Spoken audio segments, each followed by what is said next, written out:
तुम्ही समजा जुळवून आणलत ना, म्हणून म्हणून मला ही ओटी मिळाली. मी हे समजा आदित्य सरांना सांगेन ना, तेव्हा तेव्हा त्यांना लई आनंद होईल बघा. मला माहिती आहे देवी आई तुमच्यावर रागवतील, चिडतील तुमच्यावर, पण माझ्या प्रेमापोटी तुम्ही इतका मोठा धोका पत्करला. थँक्यू. पारू, अगं एवढं काही केलेलं नाहीये. मी तुझाच मान, तुझाच अधिकार तुला मिळवून दिलाय. पारू, तू या घरची मोठी सून आहेस, हा तुझाच मान आहे. आणि आईंच्या हातून तुला हे वाण मिळणं आज अपेक्षितच होतं. थँक्यू. बरं, मी येते.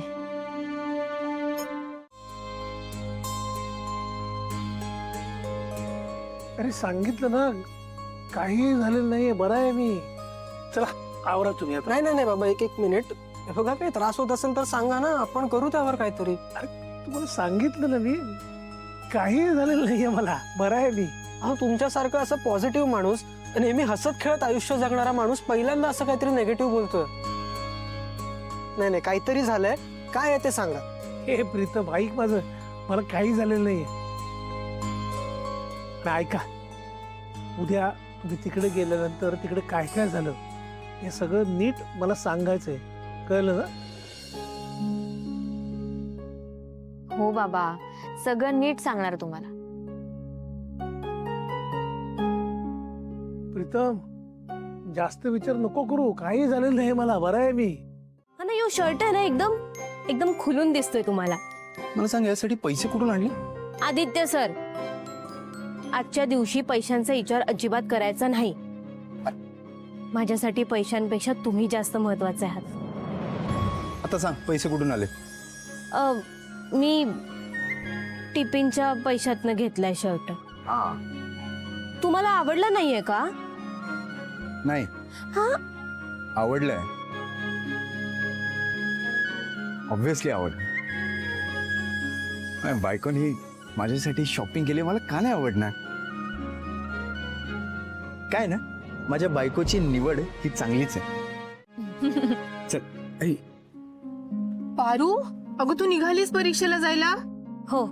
सॉरी अगं, मला यायला खूप उशीर झाला. अगं घरी खूप पसारा होता आणि तो आवरेपर्यंत वेळ निघून गेला. मी लागलीच वाटण करून घेते. संगीताताई, हो कशाला काळजी करताय तुम्ही? मी सकाळी समद वाटण तयार करून ठेवलंय. सॉरी पारू, माझ्यामुळे तुला अभ्यास सोडून हे काम करावं लागलं. हाय का आता माझं तुझं करताय वय? हो, काम हे काम असतं. माझी परीक्षेची समधी तयारी करून झाली होती, म्हटलं आहे वेळ तर करूया वाटण, म्हणून करून ठेवलंय. आणि तेवढीच तुम्हाला सुद्धा मदत.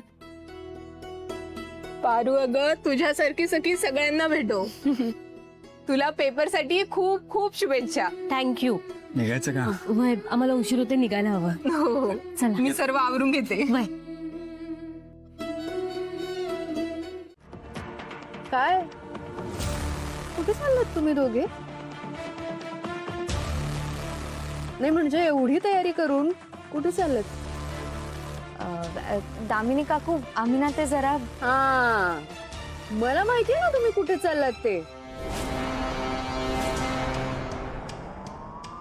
आदित्यच्या कार्यक्रमासाठी चाललात ना तुम्ही? हा,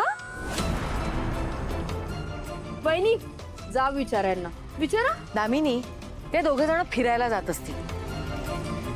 तुझं काय आहे? आणि एकदा सांगितलंय ना, त्या कार्यक्रमाला कोणीही जाणार नाही आपल्या घरातनं, तर ते माझा शब्द नाही डावलणार.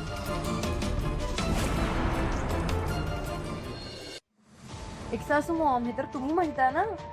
पण त्या दोघांच्या तोंडून कुठे निघतंय की नाही आम्ही त्या कार्यक्रमाला नाही चाललो? विचारा तर एकदा, कुठे चाललेत नक्की. अरे काय रे, तुम्ही अजून इथेच? हे काय, निघालोच होतो, पण दामिनी काकू. दादासाहेब, हे दोघे कुठे चाललेत माहितीये का तुम्हाला? आदित्यच्या कार्यक्रमासाठी चाललेत. विचारा त्यांना. काहीतरी काय बोलतेस तू? आपल्यापैकी कोणीही तिकडे जाणार नाही असं ठरलंय ना आधीच. हो मग विचारा ना त्यांना कुठे चाललेत, विचारा. विचारायचंय काय त्यात? मीच माझ्या कामासाठी पाठवतोय त्यांना. माझे औषधं आणि काही रंग संपलेत, ते आणायला पाठवतोय त्यांना. हा अच्छा बर श्रीकांत, मी सुद्धा एका महत्वाच्या मीटिंग साठी चालली आहे हा बाहेर. तुम्ही दोघं ह्याचं काय ते सामान आहे ते घेऊन पटकन घरी या. हो. फार वेळ घालवू नका. हो. चल मी निघते. सावकाश जा.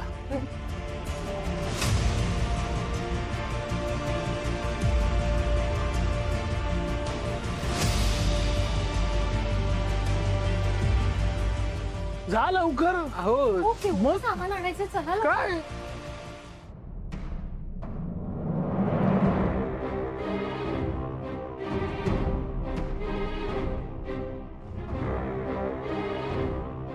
मला ना झिरो इंटरेस्ट होता त्या आदित्याचं ते इव्हेंट वगैरे अटेंड करण्यात. पण आता घरातले कोणीच जात नाहीयेत तर मी विचार करते की मी तिथे जायला हवं. हे म्हणजे मी तर आता खरंच तिथे जाणार आहे आणि तिथे जाऊन त्याचा इव्हेंटचा पूर्ण दिवस खराब करून येणार. मग मला खरी मज्जा येईल.